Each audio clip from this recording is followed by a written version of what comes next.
All right. I saw something on Twitter the other day about a huge scandal in the Geometry Dash team. About this guy, I don't know the details, but about this guy who was making a ton of money off of, I'm pretty sure, the level Skeletal Shenanigans. One of the biggest, is it an easy demon? Medium demon? I can't remember. I know I've played it. I haven't beaten it. But I saw this video from Alpha Helix on YouTube about this, and I was genuinely curious about what the fuck happened. Because how are you going to somehow make a business off a skull? I don't even know how that makes sense. Maybe I don't have the business mind, capitalism, but I would like to have at least an understanding as to what the fuck happened, right? So let's take a look at this. Geometry Dash is a game about beating levels and creating them. Most of these levels are made by passionate teenagers and young adults for almost no money. But recently, a YouTuber decided to treat one like a startup company. Over $115,000 spent. There would be a lot more money to make in this game if 90% of the music wasn't copyrighted for creators. Oh, dude. Honestly, I wonder if the amount of money, the output that content creators would have made in this game is larger than what they have because of copyright. Paying creators, manufacturing plush toys, building a website, hiring lawyers, even adding a loot box style system where buyers don't know which plush variant they'll actually get. Holy shit, dude. That is the online loot box systems are the biggest scam of scams. There's this box.gg website, and I wanted to get into One Piece cards. I lost $40 in a few minutes. Didn't go so well. I got a really hot Nami though. Photography, marketing campaigns in Spain, the Netherlands, China, and Japan, all for the sole purpose of expanding a single Geometry Dash level. So naturally, say I started 115,000. running the numbers. For those of you who don't follow Geometry Dash closely, allow me to share a little bit of backstory. If you've at least heard of the game, you might recall seeing something looking somewhat like this, a cube jumping over spikes. But through the game's highly advanced level editor, you can create your own levels that far exceed these limits, and make something truly worth remembering. These levels, whether known for their artistic designs, This level is shit. I hate how this level is so popular, mainstream. Fucking ass. or their extreme difficulty, have gathered millions of views over the game's 11-year history. One of the more recent levels to enter this tier of fame is known as Skeletal Shenanigans, created in a collaboration between Yo Reed and Airzy. Given the name of the level, the theme is, well, mischievously behaving skeletons, who do everything in their power to not only kill you, but take control of whatever this diamond is that runs throughout the level. From the high attention to detail in the designs, the seamless animations, and the absolute bop of the song Slash Inferno, created by 3 legendary musicians in this game's community, this level exploded in popularity. It is heat. It is a thick ass level. It even won a GD award very recently. It's that good. So yeah, this level is a pretty. Holy fuck. That was a It landslide. even won a GD. Oh my gosh. Everything else combined got completely fucking annihilated. award very recently. It's that good. So yeah, this level is a pretty big deal. And apparently, it was too big of a deal for a YouTuber named Wabu to ignore. The idea was simple: make Skeletal Shenanigans even greater, using their own capital to fund an 8-minute extension of the level, with a full production team, and on top of all of that, unique merchandise in the form of these skeleton plushies. The concept of community merchandise isn't a new one to Geometry Dash, even So far, I don't think there's anything wrong with that. in this context. Levels hosted by Mindcap, the likes of Limbo and Orbit very recently, ran their own campaigns. Mindcap themselves has even conducted campaigns for their own plushies, so the idea isn't a first for this community. Where this becomes truly unique is the scale of this campaign. Wabu didn't just make plushies. He paid creators to partake in the project. Well, not necessarily a foreign concept, especially recently, is rather uncommon to see. What is uncommon to see, however, is the creators being gathered together to work in real life, full-time on this extension. Community levels, even the big ones like Orbit and others, are conducted almost entirely off of voluntary involvement or passion. Level creation is seen exclusively as a hobby, but this case is taking that hobby and turning it into full-time labor. Creators in this game often make their money through monetization. Yeah, what do you do for work? Oh, I make Geometry Dash levels. Like, what are you supposed to say? Either by sharing their levels to YouTube, streaming their I mean, it's a Geometry Dash player. They're probably not talking to anybody. Let's be real here. building process live on a streaming service like Twitch, or maybe, for the big boys, the occasional merchandise sales. It's certainly a first to see creators earning full-time wages for their artistic prowess. I wouldn't necessarily go as far to say this is flawed by any means, but it is absolutely unheard of for the scope of this community, which is what generated shock value for a lot of people who stumbled across this. However, two very different reactions formed after the project was announced. Fans of Wabu and Skeletal Shenanigans showed a quiet curiosity about the idea, but others raised some pretty big concerns, and not without reason. Within the confounds of this community, the level editor has always been seen as a place for artistic expression and passion. Most levels are built because creators simply want to make something cool. So when you suddenly introduce over $100,000 into the equation, that passion element starts to feel a little different. The level risks losing all of its identity, because instead of existing purely as a creative project, it now exists as a business venture. Another larger concern comes from the fact that YoRead, the uploader of Skeletal Shenanigans, isn't exactly enthusiastic about this project. Normally, this wouldn't be such a big deal. People make fan-made extensions of their favorite levels all the time. The real concern comes from the plushies themselves, which are based directly. Yeah, the box system is insane. Oh my gosh. That is just a money grab. Holy shit. We got Skelly, Char, Mr. Oak, UFS, Kitty, Panda, King Midas, and a mythic Diamond Skelly. Dude, I need to get myself a wall for all of this shit. I need this. Directly on the skeleton designs from the level. One could technically argue that Wabu is simply taking inspiration from Yuri's work, but there's definitely a fine line between inspiration and plagiarism. I'm not an artist myself, so I can't really draw that line, and I'm definitely not a lawyer, so I can't say whether Yuri would have a legal case here. However, after looking into it a little further, the legal situation might actually be much simpler than it first appears. According to Geometry Dash's terms of service, levels uploaded to the official servers are ultimately owned by the game's developer, being RobTop, which means that technically speaking, individual creators don't fully own the levels they upload to the game. Whoa, that's kind of, I didn't know that. That's kind of wild. So RobTop owns, that's crazy. In other words, while some people may still take an issue with the situation from a community etiquette perspective, there may not actually be a legal barrier preventing this project from existing in the first place. And with that question mostly out of the way, we can return to the more interesting one, the question that I actually can answer as an economics student. Is it profitable? Because at the end of the day, this entire project revolves around one thing: plush toys. The skeleton plushies are currently expected to sell for 40 euros each, which sounds like a lot, until you remember that selling something for 40 euros doesn't mean you actually make 40 euros. Manufacturing plush toys isn't cheap. Between production, packaging, shipping, and payment processing fees, the profit margin is usually about half of the retail price. In other words, the profit margin here is likely somewhere around 15 and 20 euros per unit. And that leads us to our first real question. If Wabu spent $115,300 funding this project, how many plushies would he actually need to sell to break even? Well, take that $115,300 and divide it by the profit per unit and you get your answer. At a 20 euro profit margin, Wabu would need to sell roughly 5,000 plushies just to cover the initial investment. But if the margin drops to 15 euros per unit, that number jumps all the way up to around 6,600 plushies. So realistically, we're looking at somewhere between 5,000 and 6,600 I meant 6,000. I'm not that plushies stupid. needed just to break even.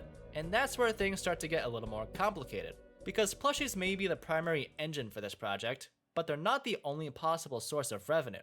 There's another factor that could significantly change the equation: YouTube ad revenue. I'm inclined to believe that a large video will eventually be released on Wabu's channel, explaining the full story behind this project. And historically, these types of videos have performed very well for him. His highest performing uploads have surpassed 4 million views. Yeah, without copyright strike, that would go nuclear. You would make so much off that. Especially, holy shit, you see this 40-minute video, 3 million views? Oh, man. Oh man, wow, that's a lot. So there is absolutely potential for a viral video here, if the project is marketed correctly, because the early results haven't been very good to say the least. But let's assume best case scenario Especially with all the drama per se around the project, it would get even more views just based on that alone. for a moment. Let's say Wabu uploads a 20-minute video explaining the project, and it performs reasonably well. For gaming channels, a typical RPM, or revenue per 1,000 views, is around $4. That means if the video gets 1 million views, it makes $4,000, 2 million, 8,000, and so on. Of course, this estimate does not include sponsorships, which could easily multiply this number several times over. But out of caution, I'm going to leave these out of fear. It's sponsorships, you know, it depends on the length of the video, you know, like that 40-minute video easily made more than $4, right? Like, of overfitting or overestimating. Let's take a moderate scenario and assume that the video reaches 2 million views. At a $4 RPM, that would generate about $8,000 in revenue. That alone would reduce the plush requirement by nearly 350 units at the €20 margin, or roughly 450 units at the €15 margin. That might not sound like much, but when you consider the size of the target audience, every bit helps. And that leads us to the next big question. How big is the Geometry Dash audience that might actually buy this? Geometry Dash has a massive community that only seems to grow over time. And when streamers like Jinxie start playing the game, you're almost guaranteed to see a new influx of players. Though it's very difficult to estimate just how big the Geometry Dash community actually is, but there are a few places where we can find some useful numbers. If you look at Steam charts, we can see that Geometry Dash is yeah, because it's like right now it's at an all-time peak on Steam, but mobile's got to be a much bigger player base because the general community is really young.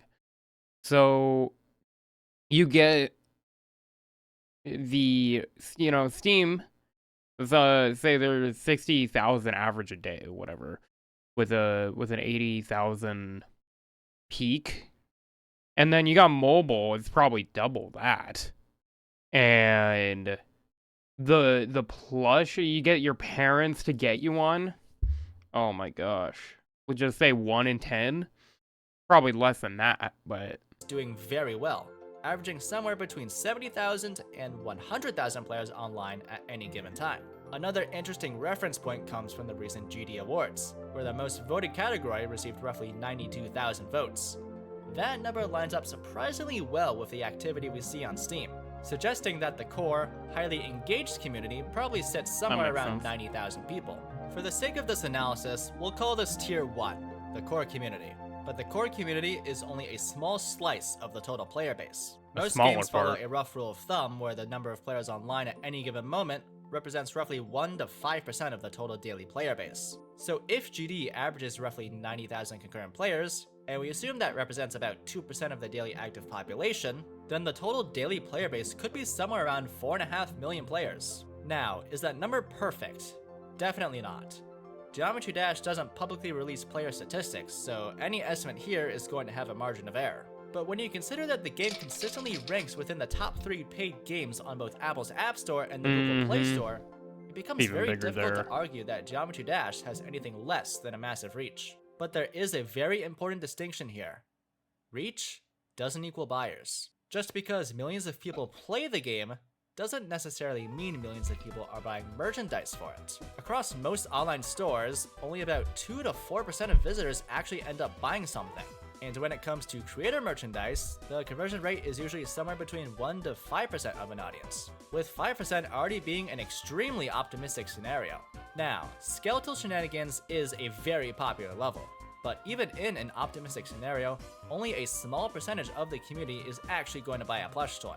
So let's apply those numbers to the Geometry Dash audience. Earlier, we estimated that the core community is somewhere around 90,000 people. If only 1% of that community buys a plushie, that's about 900 units sold. At 3%, you're looking at around 2,700 units. Even if we go all the way up to a very optimistic 5% conversion rate, that would only result in around 4,500 plushies sold. Again, this number is already extremely generous. Creator merchandise rarely converts that high unless the audience is extremely dedicated. And it's also worth remembering that a large portion of the Geometry Dash community is fairly young, which can make discretionary purchases like merchandise far less common. And remember, based on our earlier calculations, Wabu likely needs somewhere between 5,000 and 6,600 units sold just to break even, which means that the core Geometry Dash community alone probably isn't enough to carry this project. For this to work, the project needs something bigger. It needs to reach beyond the core community. It goes further. And that's where things like YouTube virality and broader marketing campaigns start to become extremely important.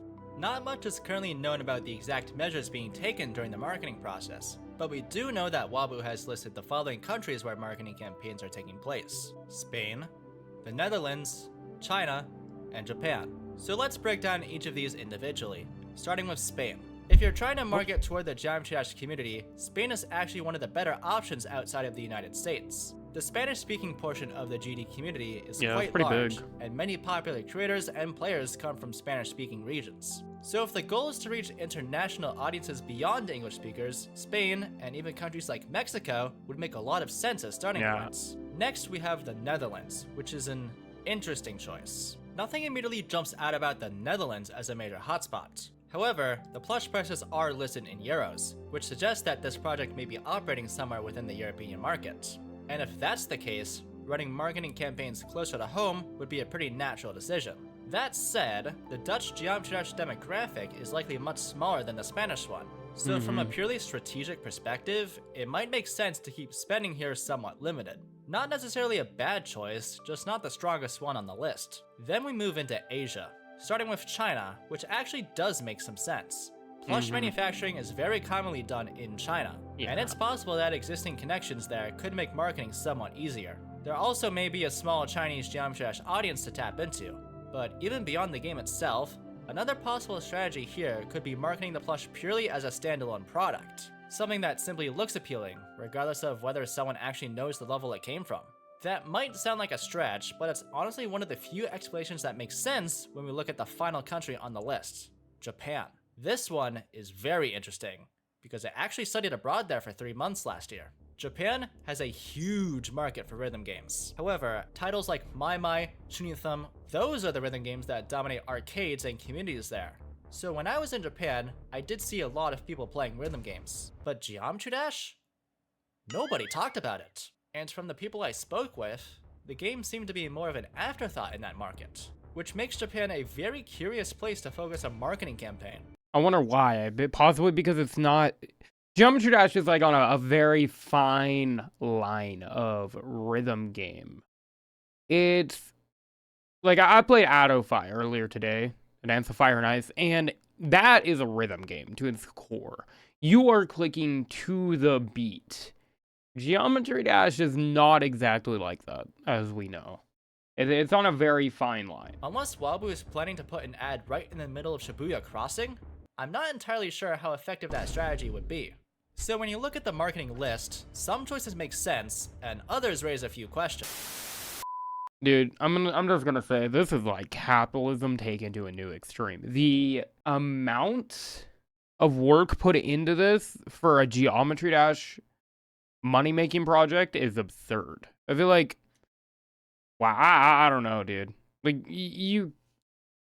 I don't know how to form a thought around this. This is wild. Interestingly, shortly after much of this information started circulating, the original trailer video for this project was actually set to private. Around the same time, YoRead themselves released a statement explaining that they weren't directly involved in the project, and that the scale of it had grown far beyond what they originally expected. From a public relations perspective, this kind of moon is often the form of damage control. When a project begins receiving negative attention, temporarily pulling content offline can give the people behind it time to reassess how the project is being presented. Because if the narrative around the project turns negative, it becomes much harder for that project to reach audiences outside the core community. And that's important, because the Geometry Dash community alone probably isn't large enough to carry this project financially. So when you take a step back and look at all of this, one thing becomes very clear. The success of this project likely won't be determined by the Geometry Dash community alone. Instead, it will probably be determined by the amount of exposure it gets. It needs to reach people outside the traditional Geometry Dash audience. So it's attempting to be less merch and more an actual product. Like what you would see on Like fucking Labubu's. Like Labubu's, bro. Like, or that's wild. And interestingly enough, GD content has a history of doing exactly that. Some of the most viral videos related to the game have reached millions of viewers, far beyond the number of players who actively participate in the community. It's because Geometry Dash is such a easy game to understand what's happening at any given moment that anything you cannot know the game and understand what's happening. A cube jumping over a block and avoiding death. It's so easy to get a read on the level. That means a large portion of the audience for these videos may not even play the game regularly. They're watching because the content itself is interesting. Whether that's a documentary about a level, a record-breaking completion... I mean, hell, I used to watch GD content before I have ever even played the game. I watched GD content all the time before I played the game. Or just the story behind a massive project. And if Wabu can successfully position this extension as a story worth watching, that could dramatically change the economics of this project. Because the moment you start reaching millions of viewers, instead of tens of thousands, the potential buyer pool grows very quickly. Even a 1% conversion rate from a video with 1 million viewers could theoretically generate 10,000 buyers. Now, realistically, that kind of conversion is very unlikely. But the point is that scale matters. If this project becomes a viral story within the gaming space, the plush sales suddenly become much more plausible. But the opposite is also true. If the project fails to break outside the core Geometry Dash community, the numbers become much harder to justify. At the end of the day, this project is something Geometry Dash has never really seen before. It's taking something that has traditionally been a community hobby and attempting to turn it into something closer to a commercial production. Paying creators, manufacturing merchandise, running international marketing campaigns. From a purely analytical standpoint, it's actually a fascinating experiment, because the outcome will tell us something important about the Geometry Dash community itself. Is it large and engaged enough to support projects like this? Or is the game's influence mostly limited to its passionate core audience? Thank you for watching this video all the way through. Yeah, my take on this is the big problem isn't the fact it's a production, because in my opinion, whether it's a passion project or not, it doesn't matter if the level is good, in my opinion. If it's good, it's good, right? Of course, passion always plays a part into it, but it's more of the fact that it's not his level. If this was a production based on something he was making for himself, you know, like a level he was designing or a level he designed and then later innovated to do this, that's different. It's more of the fact that it's not his level. Not, you know, everything about him into it, right? Yeah, I added late stage capitalism. This is what I'm saying. This is like fucking next level capitalism, bro. Which I think it's insane. I think it's just a problem that it's kind of stolen. But it's not, but it is, right? Like it's very gray to red area, you know. But yeah, I mean, it's an awesome video. A really good video. This guy's I watched one of his videos the other day. Fucking phenomenal content. If you guys enjoyed, make sure you subscribe to him first and then me. It was awesome. Okay, see you guys. Next.